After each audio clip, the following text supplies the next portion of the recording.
this coronavirus pandemic, is there light at the end of the tunnel? The Indian Council of Medical Research has formally recommended the use of hydroxychloroquine as a preventive medicine, but only for select cases, healthcare workers and caregivers of coronavirus positive cases. But this readily available medicine should only be taken under very specific guidance and monitoring by doctors. And this advice, as doctors say, cannot and should not be taken lightly.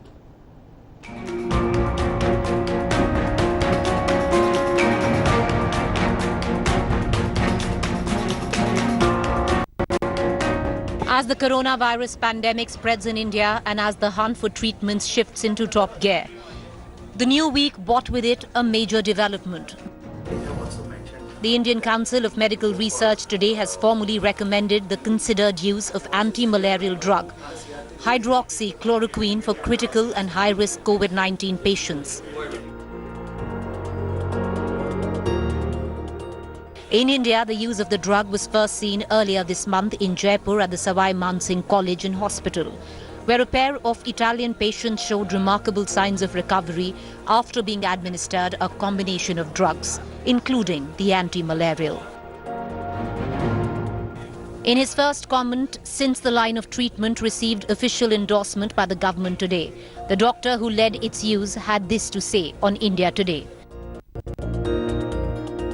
I'm extremely happy that we have been able to do something good to de-stress the people.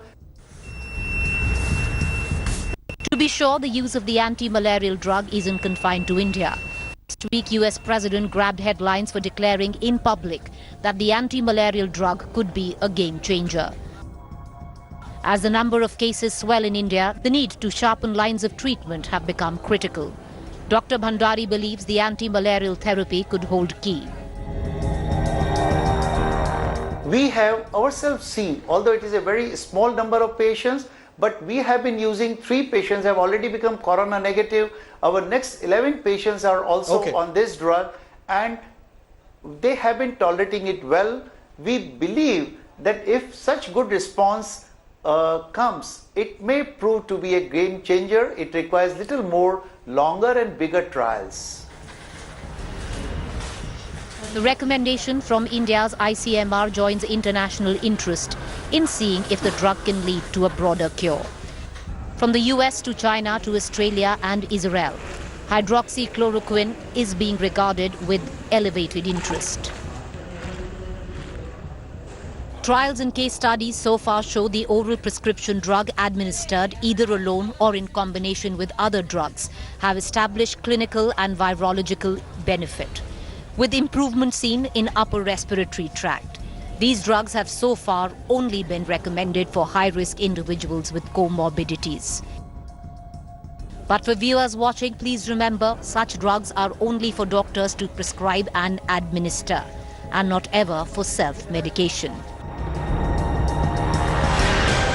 Please make sure, don't rush for self-medication, don't rush for anything. Yes. You need to take then expert advice.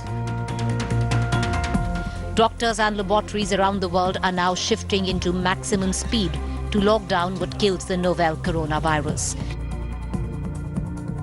India Today will keep you updated at every step. Bureau Report, India Today. And joining me on the show from Jaipur is Dr. Sudhir Bhandari, Senior Professor Medicine at the prestigious Savai Mansingh Hospital.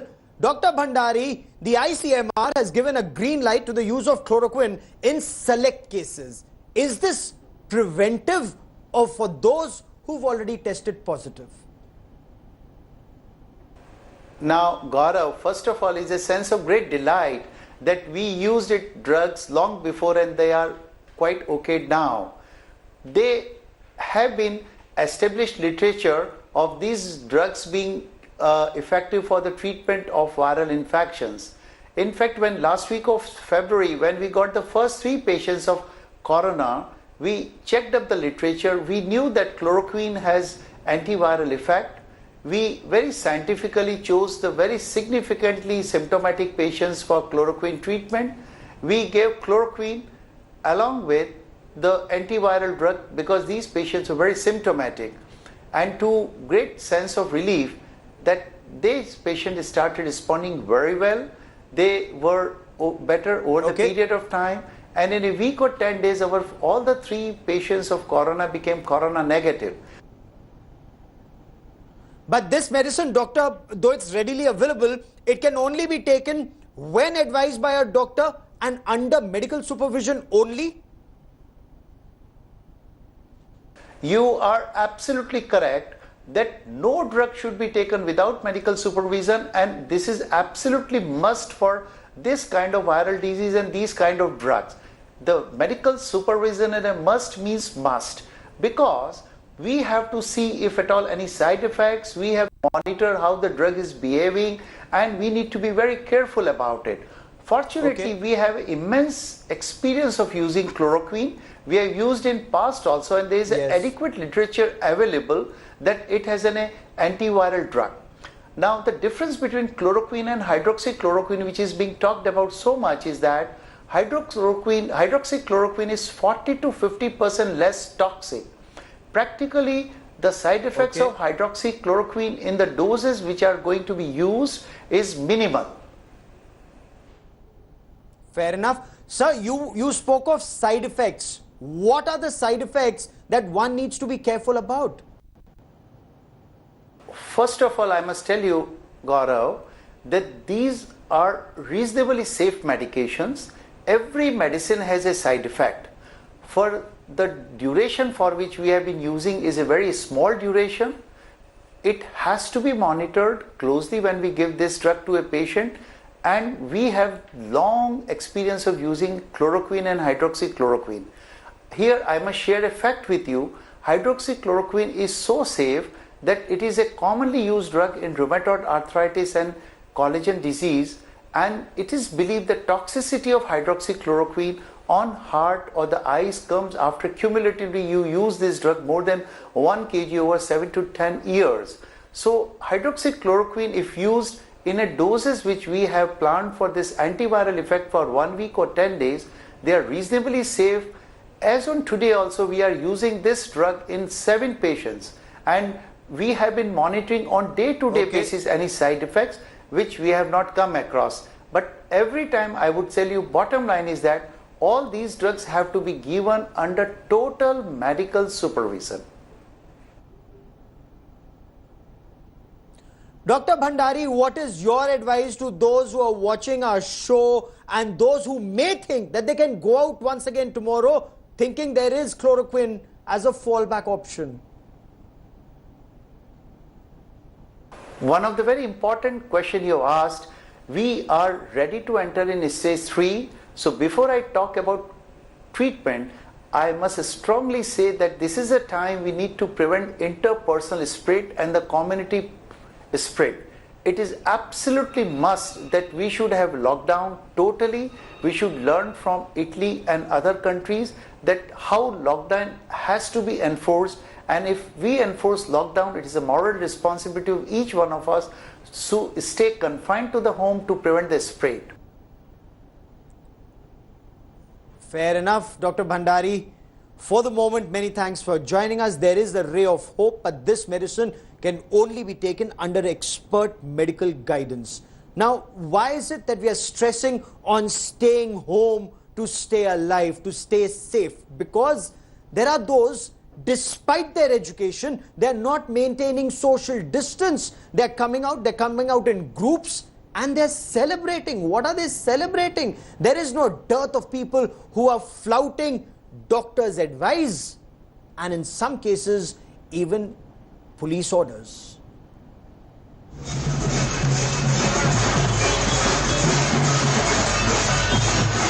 Is this the time for crowds and dancing?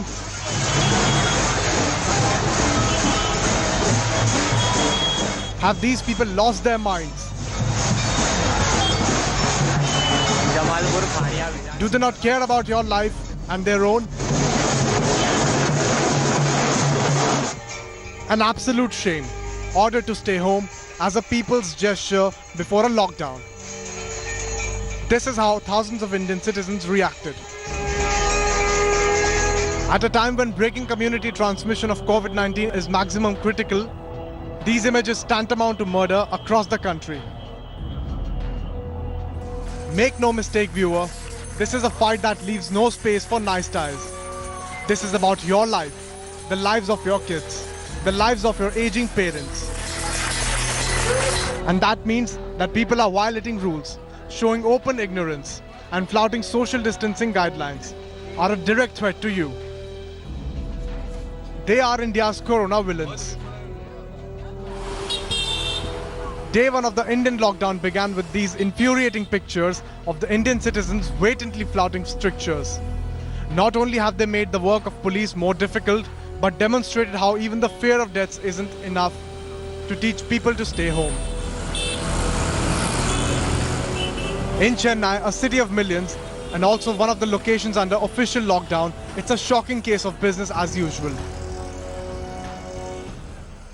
A day after the Janta curfew, and you can see Chennai is bustling with life, people going about their daily activity, bus services plying on the road, auto rickshaws, taxis, people going about their daily life. We are in the heart of the city at a busy junction, and you can see there are stores that are open here. There are electronic stores, the bank is open, there's a shoe shop, restaurants, a bakery, everything functioning in Chennai today.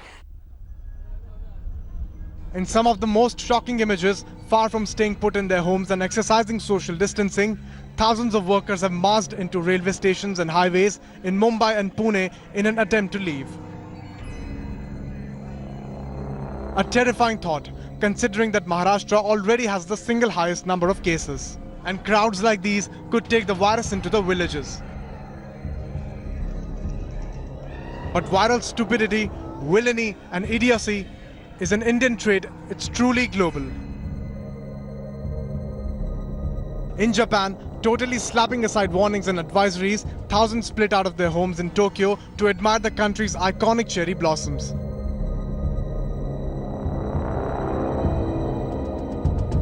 Stupidity, failure to comply and ignorance are truly global now. For every corona villain you see, tell them the story of Italy. A modern nation overwhelmed, a country that failed to fully enforce a full lockdown, is now overwhelmed by nearly 60,000 corona cases and a death toll marching towards the 6,000 mark. All because the lockdown was never complete and never complied with. With India recording around 400 cases and counting, the country stands at the edge of a scary precipice. Don't be a villain. Stay at home. Bureau Report, India Today.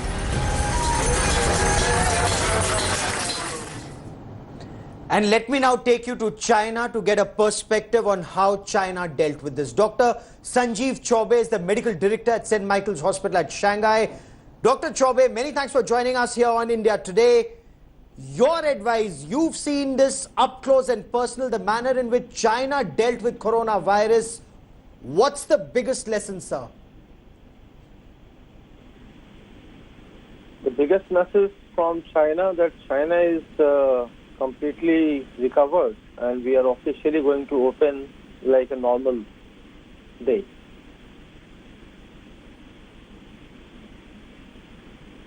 Okay. Did quarantine help China in deal with it to prevent a massive outbreak? Of course, more than 3,000 people lost their lives even in China, but was making people stay at home, and in China there was use of force, was that the only way to ensure that the virus does not spread? That is the biggest contribution to prevent. The people who are already sick, the number of cases already confirmed, that is already been in the hospital and they are all quarantined and treated.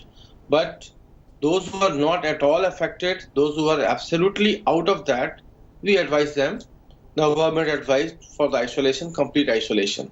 That was a major key role. Even it was a big economy loss over here, but just for the people health, the Chinese government 2 months, they just strictly follow the rules and come out with successfully and now there is no cases coming, not a single case come from the China. All cases who are coming in China is from the outside. Is there a fear, Dr. Chaube, that once this quarantine is lifted, especially in Wuhan, there could be relapse, there could be other cases, and then it could lead to another round of problems? See, actually, this data at the moment I don't have, to be very honest. But after 1 week or maybe by 30th on 30th, I can provide you the detailed data on that. Is there any relapse of case or not? But as of now, we didn't see any relapse. Okay. So there have been no relapses so far in your appreciation. What are the protocols that China has put in place now? It's the standard operating procedures to deal with such cases. China basically, in terms of first the very clear guidelines, number one, and the capacity also of the hospitals are here quite large, around 1,500 bed to 1,000. Some hospitals have 500 bed capacity. So they actually they selected the hospitals, and here in China we have a fever clinic, a special fever clinic. So within a fever clinic, they test all kind of fever panel test. Anyone whether he has pneumonia, whether he has UTI, whether who has a liver abscess, or who has just acute gastroenteritis coming, appendicitis, anything which is having a fever, they have a separate fever clinic. Of course, that issue will remain a big debate, whether China should have shared information domestically and globally much faster to prevent a global pandemic. Dr. Chaube, for the moment, many thanks for joining me here on India Today. There are lessons to be learned, but as top government officials here in India say, it is very imperative to enforce a lockdown. Stay home, stay safe, stay alive. We leave you with that thought. That is all I have time for India First this evening. Many thanks for watching.